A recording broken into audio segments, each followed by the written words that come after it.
Bangladesh digital university নামকরণের দাবিতে গাজীপুরের কালিয়াকৈর হাইটেক রেল স্টেশন এলাকায় রেললাইন অবরোধ করেছেন শিক্ষার্থীরা। আজ সকাল 9:15টার দিকে রেললাইন অবরোধ করে তারা বিক্ষোভ শুরু করেন।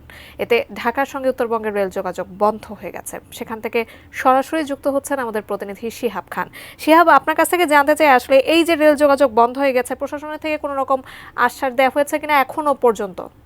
বিশ্ববিদ্যালয়ের নামকরণ পরিবর্তনের দাবিতে বঙ্গবন্ধু বাংলাদেশ ডিজিটাল ইউনিভার্সিটি নামকরণের দাবিতে রেল লাইন অবরোধ করেছে শিক্ষার্থীরা। এতে কিন্তু উত্তরবঙ্গের সাথে রেল যোগাযোগ বন্ধ রয়েছে। আমরা এই শিক্ষার্থীদের সাথে কথা বলেছিলাম।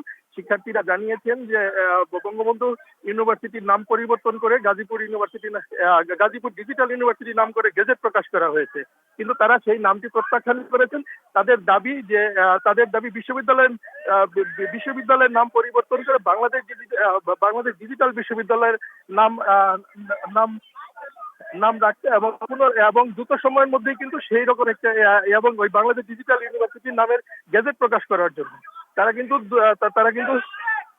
আমরা এ বিষয়ে কিন্তু এখন পর্যন্ত প্রশাসনের কাছ থেকে প্রশাসন বা স্থানীয় কোনো যে আইন শৃঙ্খলা রক্ষাকারী বাহিনী বা কর্তৃপক্ষের দিক থেকে কিন্তু তারা এখনো কোনো প্রকার কোনো সিদ্ধান্ত বা আশা কিন্তু তারা এখন পর্যন্ত আশ্বস্ত কিন্তু তারা এখনো হতে পারেনি। আমি এই বিষয়ে কথা বলেছিলাম যাদবপুর রেল স্টেশনে যে স্টেশন মাস্টার আছেন তারা জানিয়েছেন শিক্ষার্থীদের এই অবরোধের কারণে কিন্তু স্টেশনের এই হাইটেক স্টেশনের আশপাশের কয়েকটি জায়গায় কিন্তু কয়েকটি ট্রেন যাত্রা বিরতি করেছে।